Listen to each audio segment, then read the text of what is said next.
Hey all, Scott here, and welcome to the first ever E3 2018 Productions press conference. I've noticed a lot of excitement surrounding E3 2018 as of late, so why not try to profit off of that kind of excitement? Yes, that means E3 2018 product, conventions for fans of the convention. We have it all. I'm the only person employed by the company as of right now, so just be aware, I'm in this for the long haul. As you can see, the excitement for E3 2018 was through the roof for the week of June 9th, 2018. And just to show you how good that is for a company, here are some happy people. Some happy people. To answer those who ask why I love my self-employed company, creative differences. Totally. Doesn't happen every day. Innovation. Oh man, E3 2018 finally decided to stop by, sporting a brand new logo as well, would you look at that? The old logo was screeching, "I'm a 3D graphic from the year 2000 anyway, so a change was overdue." I didn't know what I was truly expecting from this E3. Microsoft and Sony both are a few good years away from new video game console announcements, so it felt like there was definitely room for some new game announcements, and with Nintendo, it's the Switch's second year on the market. I was expecting a few new games, plus Smash Bros. Galore. Not only were there E3 showcases from the big three, but EA, Bethesda, Square Enix, and Ubisoft threw their hat in the ring. That's a lot of E's to 3. Regardless, just like last year, let's take a look at all the main showcases and rank them on a scale of 1 to 5 knee slaps. And before you say anything, yes, I know Devolver Digital and Limited Run Games had E3 press conferences with some thick honkin' quotation marks on press conferences, but I have enough stuff to go over. Let's just talk the main ones. Ho ho ho! First up, EA, holding their press conference on Saturday, June 9th. Starting things off with an intro that... oh my god, this is incredible! Hi, yeah, I'd like to buy 4 EAs, please! Battlefield 5 is up first, and DICE says it's their take on World War II. Thank God somebody finally is giving their take on that Call of Duty game released last year. Apparently there won't be any loot boxes crammed into Battlefield 5. Yeah, keep telling yourself that. We then get a glimpse at a side story within Battlefield 5 entirely focused on soccer. Shit, this is FIFA. 3 presenters on stage talk the Champions League in the game. The presenters on the side are really chatting things up while the one in the middle doesn't say squat. I always love this portion of EA's press conference every year because it reminds me what year it is. Some Star Wars talk as a Star Wars Battlefront 2 developer comes up and chats about the problems and controversies the game has been through and how the team has fixed them up, which equated to a big fat... I'm sorry.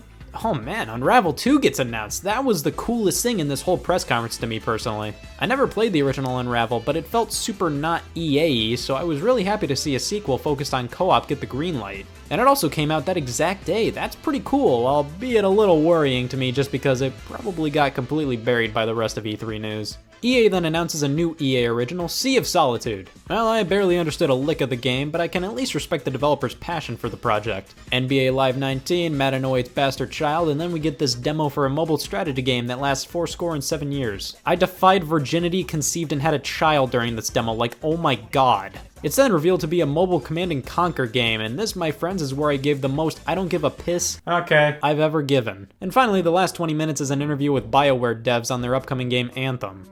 I don't really care. I'm sure it's gonna be fine, albeit stuffed to the brim with stuff people will boycott, but this kind of game just doesn't really appeal to me. And that was EA at E3 2018, a hearty dose of who the hell cares. People were considering this conference to be the worst of all time or something, and to that I say, really? I mean, what did you expect out of an EA press conference? They already don't really make games the general audience who watches E3 press conferences care about. I don't think there was anything offensive in this thing. It was just mostly predictable and uninteresting. EA's press conference is always one I feel like the most people care the least about, like it's exactly what everybody expected. FIFA, Madden, Star Wars, Battlefield, an EA original, and then Anthem. In my opinion, even if you're a fan of any of these properties, was there really anything to get excited about? Like if you're a diehard fan of Battlefield, was the trailer they showed really that interesting or exciting? I don't think so. They didn't do or show off anything terrible, it's just that EA remains the most uninteresting press conference of the bunch.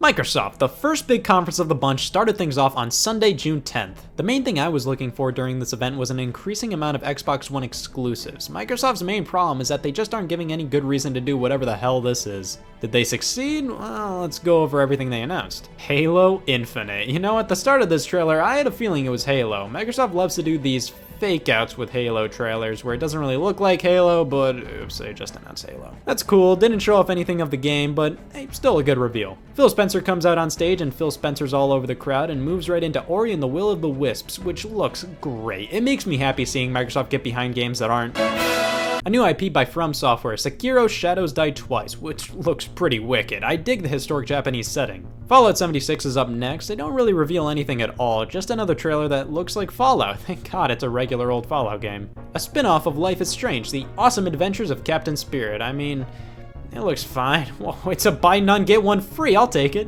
Crackdown 3. Again, releasing in 2019. Hey, remember when this game was supposed to come out in 2017? Hey, remember when this game was supposed to come out in 2016? Hey, remember when this game was announced in 2014? Nier Automata is coming to Xbox One. At first I totally forgot this came out only on PS4 and PC originally and thought Microsoft was just showing a trailer for the Game of the Year edition or something. And I was all like, why is this at E3? And then I remembered, that's why that's at E3. We get another look at Metro Exodus and a Kingdom Hearts 3 trailer showing off a frozen world and audio editing that made me think my non-existent hearing aids needed new batteries. Look out! But it's cool to see Microsoft showcase a game like Kingdom Hearts. An update to Sea of Thieves, more Battlefield 5 if you needed more of June 9th in your life. Forza Horizon 4 is in a... God, why do they always have an extended onstage section for Forza? It's Forza. It comes out every single year. We know exactly what it... Never mind, they have confetti coming down to signify fall. I'll buy another Xbox One just for that, but not a third one. You guys really have to impress me for that. Phil Spencer announces that Microsoft acquired 5 new gaming studios like Ninja Theory and Compulsion Games. I mean, I guess that's good that these studios are now owned by a company that can fund world peace, but it could also be detrimental to their freedom. However, the Xbox division now seems to be pretty accommodating to creators, and it seems these companies will still be able to do whatever they want. Also, they announced they bought Undead Labs, who makes the State of Decay games, and Playground Games, who make Forza Horizon, and that was interesting to me simply because I didn't know these studios weren't already owned by Microsoft. We Happy Few gets a trailer, and it of course still reminds me of BioShock Infinite. May pick this one up sometime. An update to PlayerUnknown's Battlegrounds, also known as Scott's Big Bathroom Break. Tales of Vesperia Definitive Edition, including content and characters. Aw, hell yeah! The Division 2 is up next with a gameplay demo that just hit me right in the shit-giving glands. Those bad boys refuse to give a shit about this segment. Xbox Game Pass gets some time to shine, an indie game reel, Shadow of the Tomb Raider, and oh my god, it's the MMORPG Black Desert! I didn't give a piss last year and I've waited a whole year not to give a piss again! A game called Session was announced, which also goes by, oh, this isn't Skate 4, please leave. Devil May Cry 5, oh wow, that looks pretty slick. I was pretty happy at this reveal. Seems to be going back to some classic DMC, not this DMC, more of this DMC. DLC for Cuphead, awesome, next year, Jesus Christ! It's DLC, how can it take that long, come on. This game Tunic looks really cool. That tiny fox in a big world is a prime example of the reach of gaming today. Gaming has come so far. Jump Force, combining all your favorite anime heroes like Grumpy, Sleepy, and Doc. I like to play a game called Guess Which 2 Words End Up Being the Title. Oh wait, it's Dying Light 2? I completely forgot about the original Dying Light, wow. Battletoads, oh my god. Nothing to show, but this was out of left field, really cool. Not the rare franchise I think many wanted revived, but still, that's pretty awesome. Just Cause 4, and then a ton of face spitting to fans of Gears of War before they finally decide to whip out their napkins to clean it up with Gears of War 5 revealed. And finally, the long-awaited Cyberpunk 2077 from CD Projekt Red. A bit weird that Microsoft would end their show on a multi-platform title, but still, the world this game is set in looks pretty rad. And that was Microsoft at E3 2018. Honestly, they did really well. Only a few little issues I had with it overall. I felt the few on-stage sections / gameplay demos they had dragged on too long, but they showed a huge variety of games and it didn't get super uninteresting. There was a little something for everybody, alongside Phil Spencer confirming that, yeah, new Xbox consoles are being developed. It felt like Microsoft was trying to say, just fucking do it. Even though most of the good games they showed were multi-platform. They did show a fair amount of exclusives, but they were all just kinda sequels to games the Xbox One already had. Halo, Gears of War, Forza, that kind of stuff. I wanted a bit more variety in terms of exclusives, and plus, I don't know if they totally made the Xbox One more appealing, but all in all, good job, Microsoft. Bethesda, clocking in on the night of Sunday, June 10th, was mainly expected to showcase Fallout 76, and pure disappointment as well, since rumors were circulating that Fallout 76 was not a traditional Fallout game, and was an online-only take on the franchise. Well, we start things off with a heartfelt introduction to the people who made... We move on to a bit of Rage 2 with a musical performance by Andrew WK, and the audience seemed absolutely befuddled. Guys, this is what E3 is all about. This is the right amount of fun wackiness and awkwardness. I love when E3 is like this. It didn't overstay its welcome and was entirely entertaining. Couple that with the fact that Rage 2 actually looks pretty good and we have ourselves a decent start to this already. Then we get locked in the lame dungeon for a bit. Elder Scrolls Legends card game update, Elder Scrolls Online, Doom Eternal. Oh my god, what? It's a full sequel to the 2016 Doom. That's amazing. That game is so cool. No footage is shown, but nice knowing a sequel is in development, and get ready to say that a lot this conference. Quake Champions, an update to Prey that basically resets whenever you fail, like a fun endurance mode. Wolfenstein 2 standalone expansions are announced, and then everybody's favorite developer you don't want to run into in a dark alleyway, Todd Howard, comes on stage to talk some Fallout 76. And yes, it's a fully online Fallout game. Now, I have yet to get into the Fallout series. Honestly, I'm just kind of waiting for a re-release of Fallout 3 on PS4 or Switch or something. And this doesn't really seem like something I'd want to get into the series with. I'd rather play one of the more single-player oriented games. It seems like many Fallout fans themselves aren't super interested in this game, but I'll give it to Todd Howard. He did a really good job presenting this game, both in terms of presenting it in a good way while also being incredibly captivating. He then goes over a new Elder Scrolls mobile game they've been developing, Elder Scrolls Blades, which I looked at and said, no thank you, I actually like having a fun with decent battery life. I'm already not super into mobile games, but when I am, they're usually simple, simplistic 2D games, not console quality ones, so I'll pass. Then he decides to announce the brand new game Bethesda is working on, Starfield. I will say, if there's a definitive way to announce a brand new IP in a way that makes me not care at all, it's how Bethesda announced Starfield. Yeah, I know, it's the first new Bethesda IP in over 2 decades. That's why people are excited, but they didn't show anything except for space. It's like if Nintendo announced ARMS like this.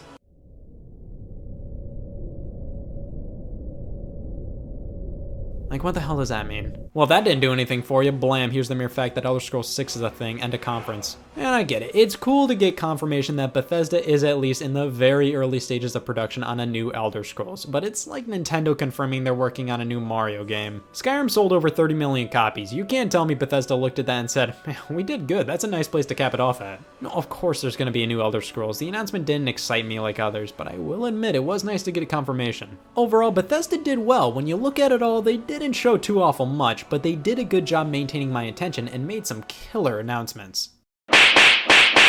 Square Enix was hosting their first E3 showcase in a while on Monday, June 11th. Their last one was 2015, I believe, and they did have a fair amount of that. Was a waste of 30 minutes. Alright, let me recap. Gameplay demo of Shadow of the Tomb Raider. I love me some Tomb Raider. This looks like Tomb Raider. A Final Fantasy XIV Online Monster Hunter World collaboration. Cute. Another trailer for Awesome Adventures of Captain Spirit. Duly noted, it's a thing, move on. Dragon Quest XI trailer. Nice.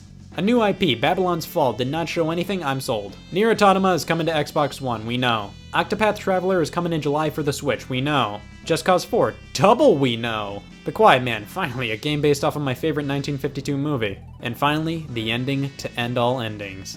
The same Kingdom Hearts 3 trailer from the Microsoft conference. I don't know why Square felt the need to have a showcase. It was a pre-recorded live stream much like a Nintendo Direct, but they really didn't need to do this at all. Yes, they have a lot of games this year, but the majority of the content shown was also at Microsoft's press conference the day before. The stuff that was exclusive to this showcase, like the Dragon Quest XI trailer and the cinematic reveal trailers for Babylon's Fall and The Quiet Man, could have been shown off at Sony's event. Not saying anything they showed off was bad, but the showcase didn't show off anything of note, didn't need to be here at all, and just wasted everybody's time.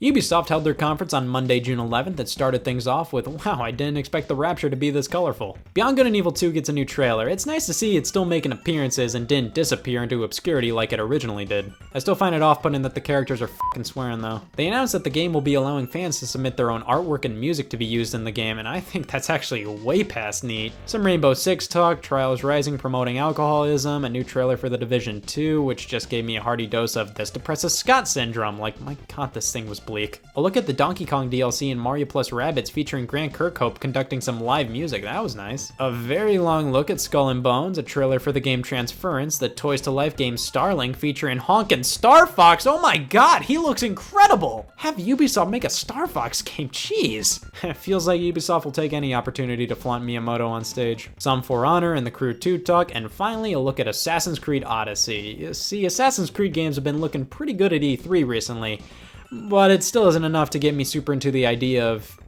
you know, playing them. Ubisoft was a bit on the boring side of things this year, not much new, primarily just new looks at games we already knew about. Again, nothing looked bad, but nothing was really all too interesting.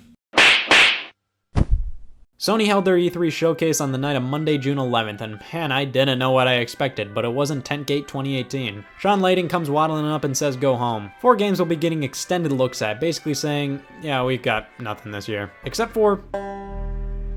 never mind, they literally have nothing. First off, we get an extended look at The Last of Us Part 2 gameplay. I enjoyed The Last of Us, I thought it was a great game, but Last of Us Part 2, while it's gonna be great as well, I thought the gameplay looked really good.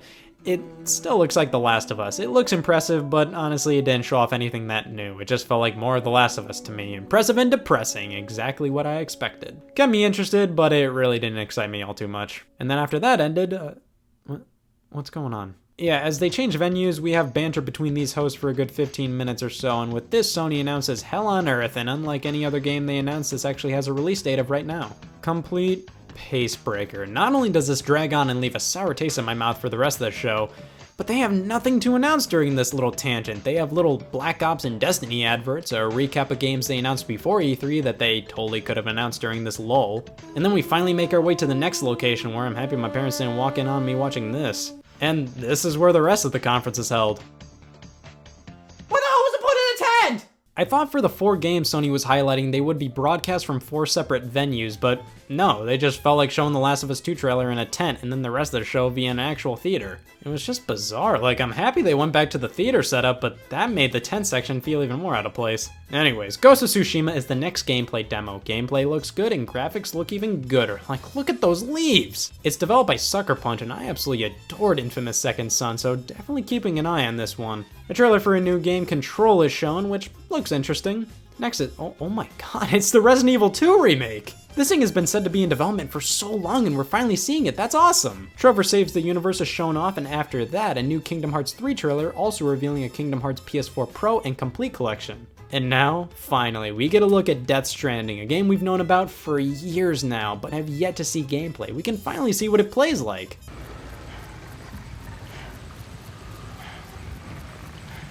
Oh, you got me there. Man, I wish I was a fetus. I know, Hideo Kojima is behind this, we know it'll be quality, but nothing about this looks fun or interesting, I'm sorry. Neo 2 is announced, that's really cool. I still need to get into the first one, but cool nonetheless. And finally, we end things off with a gameplay demo for Spider-Man, exactly how things ended off at E3 2017. Sony's been on an artsy-fartsy kick with their games lately, really hitting home that they create rich worlds and everlasting stories, and they have every right to do so. Video games are art, it's as simple as that. But they just took that mindset too far at E3 2018. No, you don't need to be in a tent to experience The Last of Us Part 2 trailer that has a small section of it take place in a tent. No, you don't need 2 instances of 5 straight minutes of one person playing music and nothing else. Sony's problem is that they showed off so many games a few years back with no release dates, and a lot of those games they showed off still aren't out. That means, yeah, a few years ago they dominated E3, but now they have nothing new to show. If the entire show was like the last 30 minutes, that would have been fine, albeit still a bit underwhelming. But no, the first 30 minutes wasted everybody's time. It was so unorganized and Sony was just so unprepared. I was embarrassed for them. And finally, Nintendo, live streaming a pre-recorded Nintendo Direct on Tuesday, June 12th. Many people will say Nintendo killed it last year with the Nintendo Spotlight at E3 2017. I liked it, but had a few problems with it. The length was just too short, being around 20 minutes, plus they didn't show off a ton, but still enough to leave me feeling relatively satisfied. With this being slated as a standard Nintendo Direct, and with this also being the second year of the Nintendo Switch, I felt it was reasonable to expect a bit more than last year. I mean, hey, the console's been out for a while, and the presentation was gonna be longer. Before we get into what I thought of Nintendo's E3 showcase, excuse me, I have to wipe some shit off of my shoe. Ah man, that explains a lot. We start things off with a giant mech game. Honestly, at first I thought it was a reboot of Custom Robo or a Gundam game or Zone of the Enders or something, but nope, it's a game called Daemon X Machina. Huh.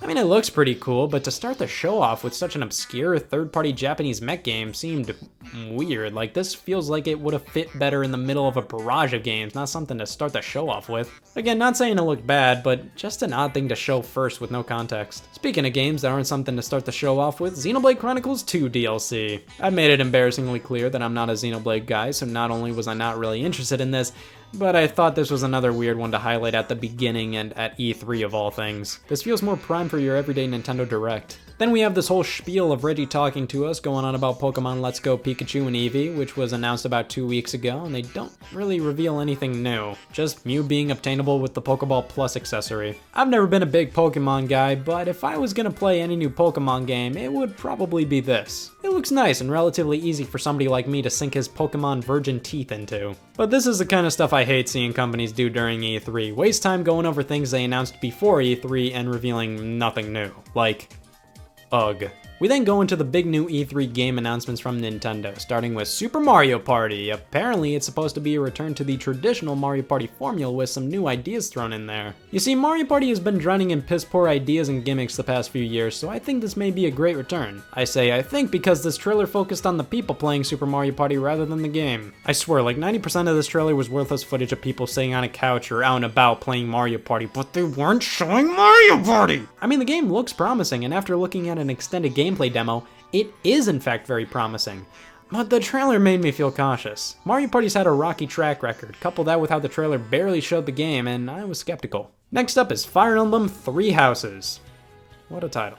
Again, this is another franchise I'm not really into at all, but for what it is, it looked pretty good. I thought the transition between the top-down grid to on-the-field third person was really smooth. Then again, that might be done just for the trailer. The title weirds me out though, like it doesn't really fit in with Fire Emblem's more refined title formats lately.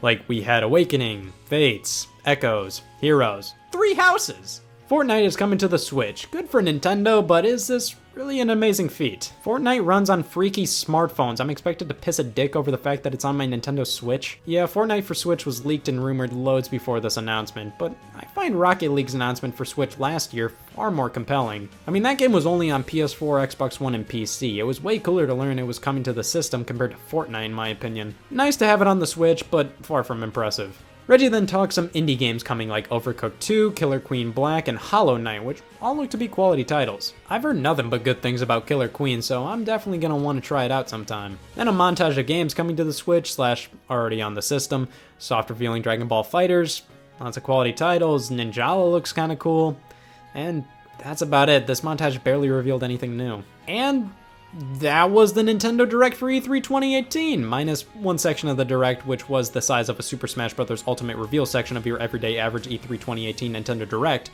which, don't worry, we'll talk about that in a ripe sec, but my god, that was the definition of disappointment. Tons of people constantly say how you should keep your expectations in check and should be grateful for Nintendo announcing anything at all. I mean, I think it's pretty fair to expect a similar amount of announcements as we've gotten in previous years. I wasn't asking for the world here, I just wanted more than this. If you say, oh, they didn't show off much else because Smash Bros. Would overshadow it. Oh, so it's fine for Smash Bros. To overshadow Mario Party and Fire Emblem then? Look back at E3 2014, not only did they have Smash Bros., but Yoshi's Woolly World, Kirby and the Rainbow Curse, Captain Toad, Mario Maker, Zelda Wii U. Plus new looks at Bayonetta 2, Xenoblade X, Hyrule Warriors. I wanted that again this year. And instead Nintendo barely showed off anything, both in terms of new games or new details on upcoming games we know about. We didn't see Metroid Prime 4, Bayonetta 3, Yoshi for Switch, nothing. At least Sony made it clear during their showcase that they weren't showing much. All Nintendo said was, we're focusing on games coming out in 2018 and Super Smash Bros., which is a statement that I think at least implied we were gonna see more than what we got. The games shown weren't bad at all. The Direct itself? Yeah, that blew. There were less games unveiled here than in the Nintendo Direct Mini in January of this year. A mini Direct had more games, think about that. If you weren't a Smash Bros. Fan, this was easily a pretty bad E3 for Nintendo.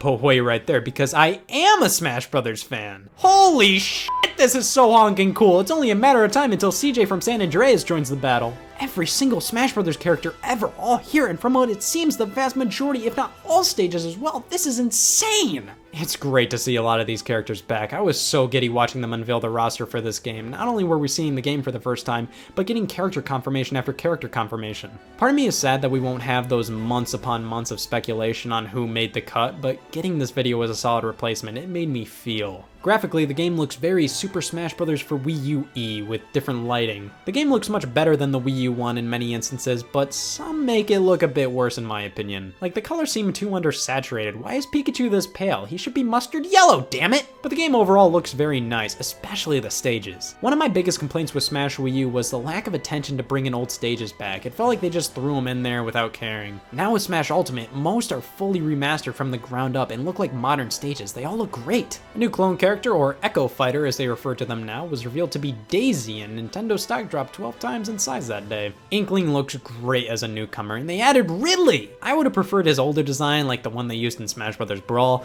Regardless, it's really cool to have him here finally. I was always rooting for his inclusion. I always thought he could totally work. They go over some new advanced techniques, which is great to see, and a release date was given being December 7th, and that was it for Smash Bros. Ultimate info unveiled during the Direct. Smash Bros. Is all about bringing together so many things from different games, so this is the Smash Bros. Of Smash Bros., taking everything from previous games and putting them into this one.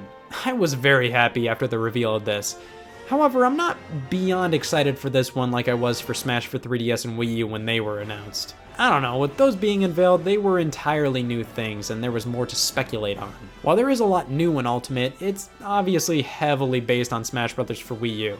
Couple that with the fact that it hasn't been that long since Smash Bros. Wii U, and it makes the reveal of this not as impactful to me personally. And that took 30 minutes of the Nintendo Direct to go over Smash. The entire Direct was 45 minutes. If you aren't a fan of Smash Brothers, I'm sorry. Like, I love hearing Sakurai go over how they added the chest from Breath of the Wild to Kirby's Down B, but I don't know if the general public who watches E3 gives half a darn. I feel like a lot of this info would have been better suited for a Smash Brothers exclusive Direct. It pains me to give Nintendo such a low score for this E3 with them bringing a Smash Brothers game that made me as happy as it did, but they just didn't show anything, man. I'm really getting tired of Nintendo focusing on one game each E3 now. It doesn't do anything but make E3 less exciting. I know Nintendo spreads information about their games all across the year now, but that doesn't mean they couldn't have shown more during their E3 Direct. Just a few new gameplay trailers, 1 or 2 new game announcements. Even games that are a bit smaller, just something else to discuss, something else to look forward to. But they didn't do that, so...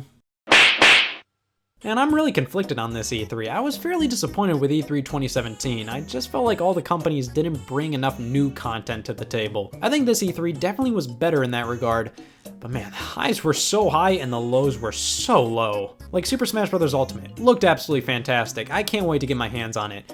But was it really worth it when we only saw 2 other games from Nintendo, one being Fire Emblem and the other being Mario Party? Like, I'm sorry, but those 2 games aren't these super huge things. It just didn't cut it for me. Sony showed off some excellent games, but at the same time barely, and I mean barely, showed off anything new of their own, while also having one of the sloppiest and most annoying E3 presentations in recent memory. Overall, I'd say this E3 was alright, albeit with a good chunk of disappointments lodged in there.